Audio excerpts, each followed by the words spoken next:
Здравствуйте, в эфире обзор чрезвычайных происшествий. В студии Юрий Осипов. В Якутске женщина попыталась пронести партию наркотиков в исправительную колонию. Сотрудниками исправительной колонии номер 6 в чайных пакетиках обнаружено и изъято вещество белого цвета в форме пластинок. Проведенная экспертиза показала, что оно является наркотическим веществом. По факту преступления возбуждено уголовное дело. В Якутске сотрудники управления ФСБ задержали руководителя туристического центра «Якутская ярмарка» Михаила Федорова при попытке дать взятку министру предпринимательства, торговли и туризма Якутии Ирине Высоких.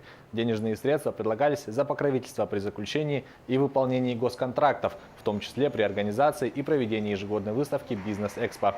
Также Михаил Федоров за определенное денежное вознаграждение предложил министру принять решение о передаче ряда туристических объектов, находящихся в ведении подведомственного министерству Центра кластерного развития Якутия. Депутат Нюрбинского района Якутии стал фигурантом уголовного дела. Прокуратура республики сообщает, что член Совета депутатов Сюлинского наслега Нюрбинского района Якутии сломал соседу нижнюю челюсть в ходе бытового конфликта. По факту преступления возбуждено уголовное дело. В Рязани бабушка похитила внучку и улетела вместе с девочкой в Якутию. Пожилая женщина купила билет на самолет и улетела вместе с девочкой в республику Саха-Якутия. На связь с мамой не выходила, сообщила уполномоченный по правам ребенка Екатерина Мухина. По словам омбудсмена, у 9-летней девочки был день рождения, и бабушка по линии мужа попросила у мамы свидетельство о рождении, якобы для скидки в аквапарке. Ситуацию взяли на контроль правоохранительные органы. В Якутске в результате ДТП пострадали 4 человека, сообщает пресс-служба ГИБДД региона. Водитель автомобиля Toyota Allion не выдержал безопасную скорость движения и выехал на полосу встречного движения, где совершил столкновение с грузовиком ГАЗ. Прибывшая на место аварии бригада скорой помощи доставила 3 пассажиров и водителя автомашины Toyota Allion в больницу с различными травмами. По факту ДТП проводится проверка. Следователи Якутии начали процессуальную проверку по факту ухода детей из детского сада Туллукчан в селе Намцы. В Следственном комитете Якутии сообщили, что в настоящее время в рамках процессуальной проверки устанавливаются все обстоятельства произошедшего, а также причины случившегося. По результатам проверки будет принято процессуальное решение. Напомню, что инцидент произошел 17 января около 16:30 в селе Намцы. 2 воспитанницы детского сада 2013 года рождения, оставшись без присмотра воспитателей, самостоятельно оделись и покинули дошкольное учреждение. Одна из них госпитализирована с обморожением пальцев рук, другая получила общее переохлаждение. Данный инцидент свидетельствует о халатном отношении работников указанного детского сада к исполнению своих должностных обязанностей, в результате чего грубо нарушены требования федерального законодательства. По данному факту прокурором Намского района 17 января текущего года начальнику районного управления образования внесено представление с требованием привлечения к строгой дисциплинарной ответственности виновных лиц и принятия мер по недопущению таких нарушений во всех образовательных организациях района.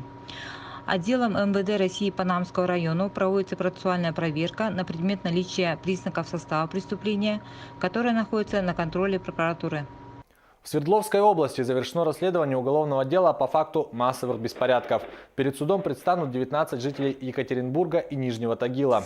Следователи установили, что 3 сентября 2016 года возле одного из домов Екатеринбурга произошла перестрелка. В общей сложности в инциденте участвовали 25 человек с одной стороны и 4 человека с другой. Это произошло из-за случившегося накануне конфликта. Группа людей, вооруженных ножами, битами, металлическими прутами, а также травматическим и пневматическим оружием, приехали к дому на 8 автомашинах. В ответ 2 из потерпевших стреляли в обидчиков, в результате чего 13 участников получили огнестрельные ранения. Причем 2 из них от полученных ранений скончались. Несмотря на то, что большинство обвиняемых свою вину так и не признали, собранных доказательств хватило, чтобы направить уголовное дело в суд. Вот он здесь стоял. Вот он прямо наносил удары тоже. Покажите, пожалуйста. Он пытался вепрь забрать. Вот. Потом вот этот, по-моему, стоял вот здесь вот. Вот тут где-то. Покажите. Мы уже они ближе, естественно, подошли. Вот этот ножом был. Второй, следующий, получается,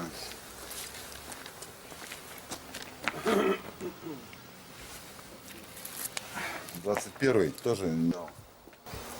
Следующий получается, 1-й. В Боливии в минувшие выходные произошли сразу несколько крупных аварий с участием автобусов. Погибли по меньшей мере 35 человек, десятки пострадали. Подробности в репортаже наших коллег рассказывает Артем Сторонов. Жизни по меньшей мере 35 человек унесли в минувшие выходные несколько аварий с участием автобусов в Боливии. Одна из них произошла в воскресенье в департаменте Санта-Крус на юге страны. У рейсового автобуса взорвалось колесо, после чего он загорелся. Все 30 пассажиров спаслись, но транспорт был полностью уничтожен огнем. Еще одна авария произошла южнее, на шоссе, соединяющем города Тариха и Потоси. Автобус перевернулся и упал почти со 100-метровой высоты. Погибли 13 человек. По предварительной информации, причиной происшествия стали отказавшие тормоза. Но самая смертоносная авария случилась в субботу утром на шоссе между Потоси и Оруро. Здесь произошло лобовое столкновение двух автобусов, в котором погибли 22 и пострадали 37 человек.